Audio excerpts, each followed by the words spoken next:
Welcome back. You with Newsfeed. Well, Eskom's Medupi power plant project has been completed. I think I'm supposed to say finally been completed. The project has cost 122 billion rand. The last of the 6 generating units at Medupi is now up and running. They've been handed over to Eskom's generation division.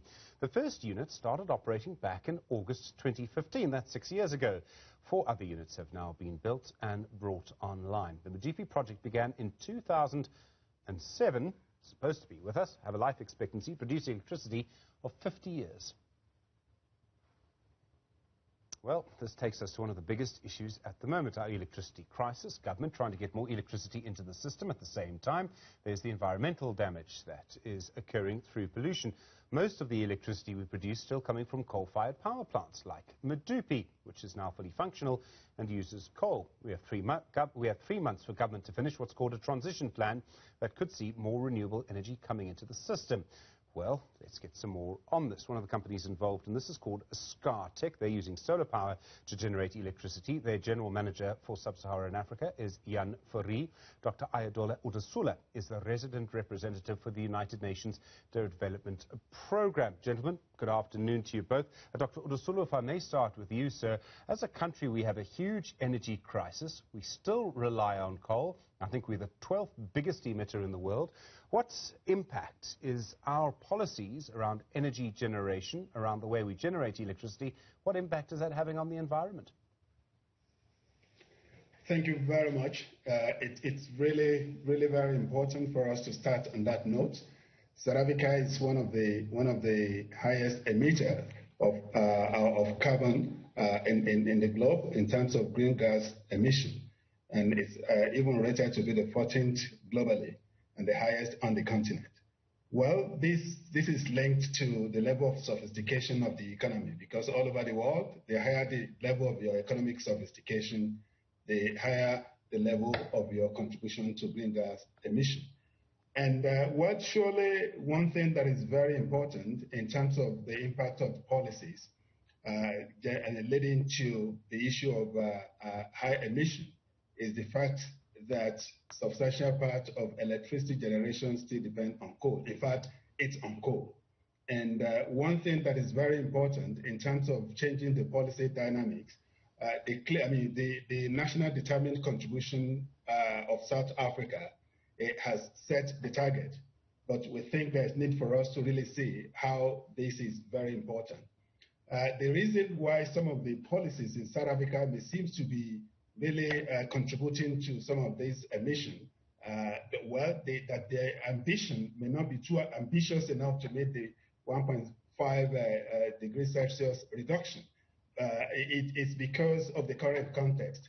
The matter, context really matters when it comes to development management, particularly the high level of inequality, the high level of poverty, and the high level of unemployment is what is creating that particular challenging moment for government to see how can we really move on the just transition framework.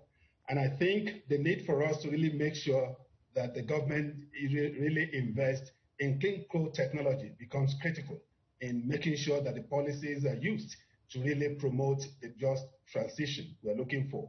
And also the fact that the need for the government to really invest in managing stranded assets. The recent initiative by Eskom, where the Komati power station in Mpumalanga is being repurposed from coal to photovoltaic panel, is one of the repurposing initiatives in terms of developing strong policies to manage stranded assets. And also I want to just let you know that in terms of policy, the government needs to really develop some kind of what they call transition burden sharing, especially companies that depend on what they call coal value chain mechanism. We need to really make sure the burden is not purely on the private sector, but a kind of burden sharing mechanism should be developed. And finally, I want to let you know that the international support on clean development mechanism for South Africa needs to be scaled up.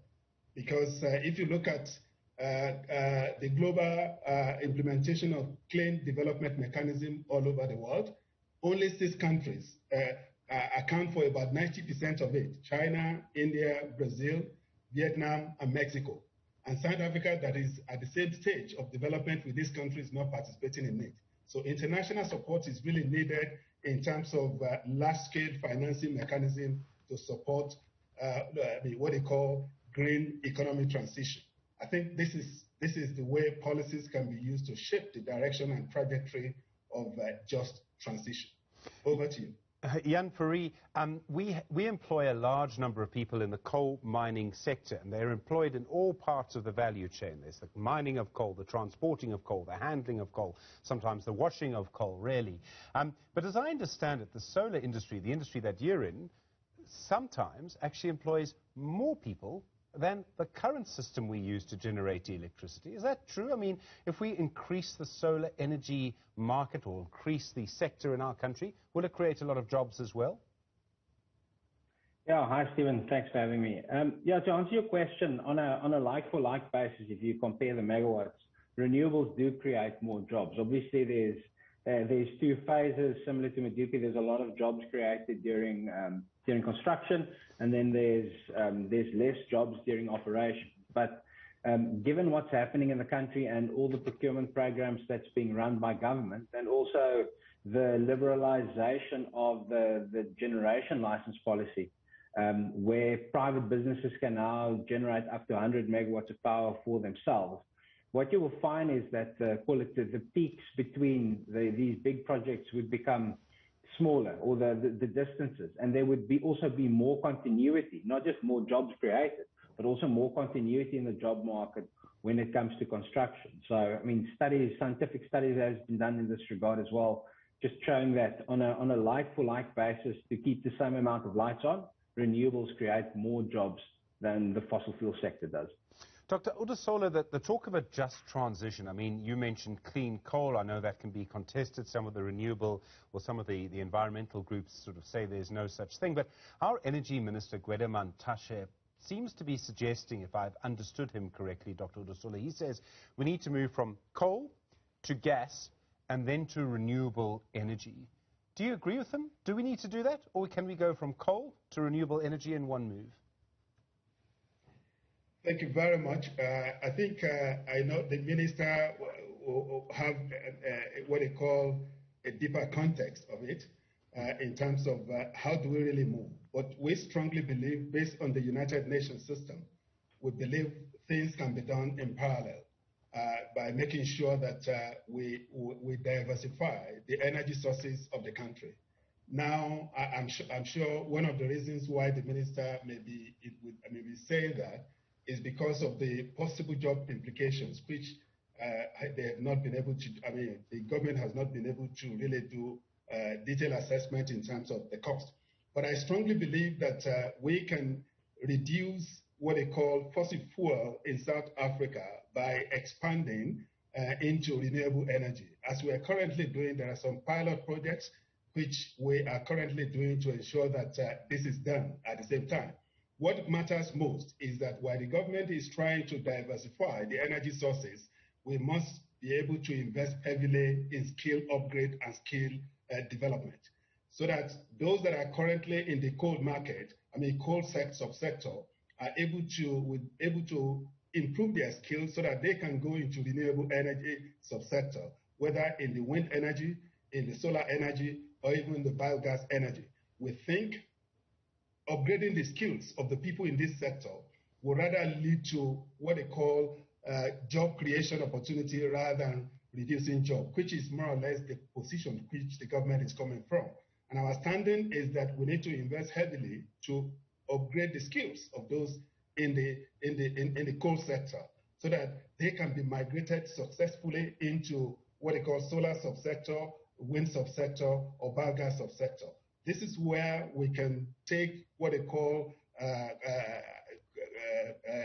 non-exclusive policies that are mutually inclusive, that create job opportunities, and also scale up the capacity of both the government and the private sector to be able to move in the right direction, so that we can achieve the just transition in a more inclusive manner.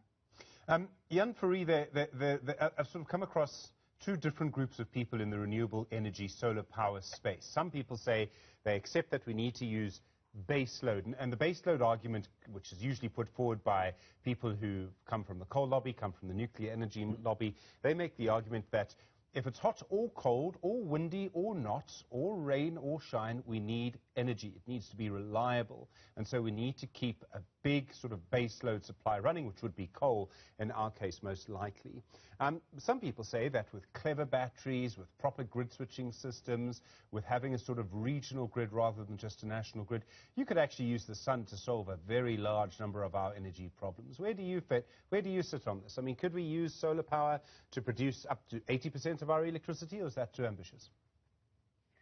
Yeah, I mean, Stephen, I'm definitely closer to the latter group. I think the baseload argument has been overused to a very large extent. And I mean, our participation in the recent RMIPP program, where we won 3 projects with batteries and solar only, I think demonstrates the fact that it's possible. And I mean, if you look at the projections from Bloomberg and others, where battery costs are heading, I mean, my view is that with batteries and with wind and with solar properly distributed across the country, I mean, we can meet at least 80% of South Africa's power needs. Now, obviously, that's not going to happen overnight, given the amount of coal that we have and the size of our grid. I mean, over 44 gigawatts, and we only have, 7-8 gigawatts of renewables installed. So that's something that would need to happen over time. But there's no need to build any new coal. I mean, as the coal phases out, that needs to be replaced with renewables, and quickly so as well. So, I mean, we definitely have the view that hybrid renewable solutions are the way of the future. And they even now that they're fully dispatchable, or dispatchable to a very large, in a very large way. So, I mean, we're very keenly looking forward to building our facility and just being able to prove to the South African population what is possible by using solar and batteries by itself. And Jan, by dispatchable, you mean it's always on. The person who's actually in charge of the power network can demand the power whenever they need it. Exactly. If they ask you to flip the switch, you flip the switch and it's available on tap. Effectively, that's what it means. It's not only when the wind blows or the sun shines. Jan Fourie, General Manager at Scatec, Sub-Saharan Africa, solar power company. Thank you very much indeed. Dr. Ayodele Odusola, Senior, the Resident Representative of the United Nations Development Programme. So thank you very much indeed for your time.